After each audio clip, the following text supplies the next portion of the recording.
அந்த மன்னர் நீண்ட நாட்களாக பெரும் யோசனையில் ஆழ்ந்திருந்தார்.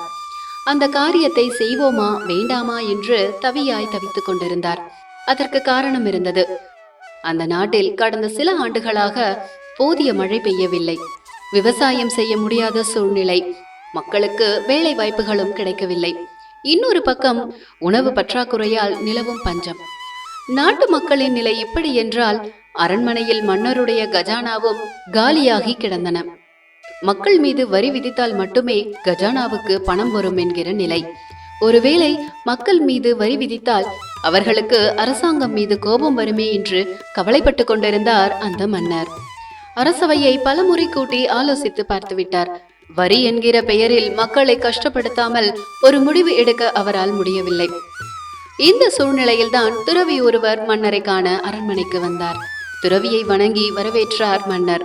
உயரிய ஆசனத்தில் அவரை அமர வைத்து கௌரவப்படுத்தினார். துறவி புறப்படும் நேரம் வந்தது. மன்னா, உன் உபசரிப்பில் மனம் மகிழ்ந்தேன். உன் நாட்டுக்கு நான் ஏதேனும் உதவி செய்ய வேண்டும் என்று நினைக்கிறேன். என்ன வேண்டும் கேள் என்றார்.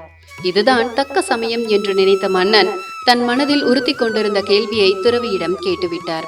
சுவாமி, எங்கள் நாட்டில் கடந்த சில வருடங்களாக போதிய மழை பெய்யாததால் நாடு முழுவதும் வறட்சி நிலவுகிறது. விவசாயம் பொய்த்துவிட்டது. மக்கள் எல்லாம் கஷ்டப்படுகிறார்கள்.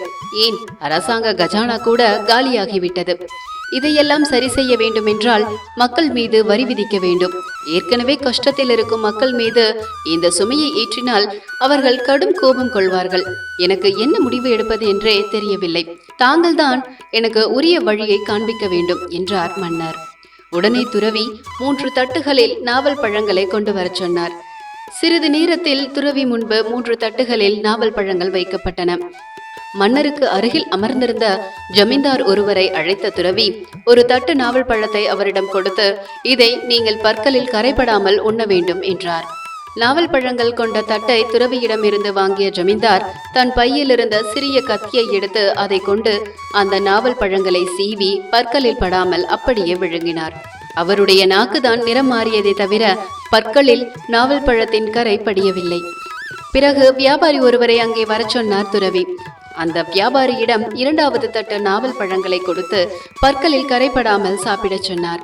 ஜமீன்தாரிடம் கத்தி இருந்தது போல இந்த வியாபாரியிடம் கத்தி இல்லை. அவர் ஒவ்வொரு பழமாக எடுத்து வாயில் போட்டு கடிக்காமல் அப்படியே விழுங்கிவிட்டார். அந்த வியாபாரியின் பற்களிலும் கரைபடவில்லை. 3வதாக சாமானியனான விவசாயி ஒருவரை வர சொன்னார் துறவி. 3வது நாவல் பழத்தட்டை அந்த விவசாயியிடம் கொடுத்து பற்களில் கரைபடாமல் சாப்பிட சொன்னார். நாவல் பழத்தட்டை கையில் வாங்கிய விவசாயி திருத்திருவென்று விழித்தார். நாவல் பழத்தை வாயில் போட்டு அதை கடிக்காமல் சாப்பிட முயன்றார். ஆனால் அவரால் பற்களில் கரைபடாமல் சாப்பிட முடியவில்லை. அவரது பற்களில் நாவல் பழத்தின் கரை ஒட்டிவிட்டது. பிறகு மன்னரை பார்த்த துறவி, மன்னா, நீங்கள் சொன்ன வரி இந்த நாவல் பழம் போன்றது. ஜமீன்தார், வியாபாரி போன்றவர்கள் வரியின் சுமை தங்களை பாதிக்காமல் இருக்க அதை மக்கள் மீது திணித்து விடுகிறார்கள். அதனால்தான் உன் நாட்டில் இப்படி ஒரு நிலை ஏற்பட்டுள்ளது.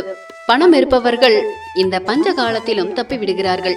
அப்பாவி ஏழைகள் தான் பாதிக்கப்படுகிறார்கள். அதனால் பணம் படைத்தவர்களுக்கு கூடுதல் வரி போடு. அவர்களிடம் அல்ல குறையாத பணம் இருக்கிறது. நீ விதிக்கும் வரியால் இவர்களுக்கு எந்தவித பாதிப்பும் வந்துவிட போவதில்லை. அதே நேரம் ஏழை மக்களுக்கு இந்த வரியில் இருந்து விலக்கு அளித்துவிடு. அவர்கள் வரியே கட்ட வேண்டாம். நீ இப்படி செய்தால் அரசாங்க கஜானாவுக்கு பணம் வந்து கொண்டே இருக்கும். ஏழை மக்களை துன்புறுத்த வேண்டிய அவசியமும் இல்லாமல் போய்விடும்.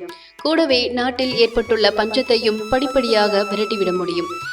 இப்படி சொன்ன துறவி மன்னரிடம் விடை பெற்று புறப்பட்டார். துறவி அரண்மனையை தாண்டியதும் பல மாதங்களாக காணாமல் போயிருந்த மழை பலமாக கொட்ட ஆரம்பித்தது. ஒரு வெற்றியை பெற யாரையும் கஷ்டப்படுத்த வேண்டிய அவசியமில்லை. சிலர் இஷ்டப்பட்டு செய்யும் ஒரு காரியம் அடுத்தவர்கள் கஷ்டம் இல்லாமல் வாழ வழிவகுக்கும். இந்த வீடியோ பிடிச்சிருந்தா லைக் பண்ணுங்க. ரொம்ப பிடிச்சிருந்தா நண்பர்களுக்கும் ஷேர் பண்ணுங்க. இந்த கதை பத்தின உங்களோட கருத்துக்களை மறக்காம கமெண்ட் பண்ணுங்க.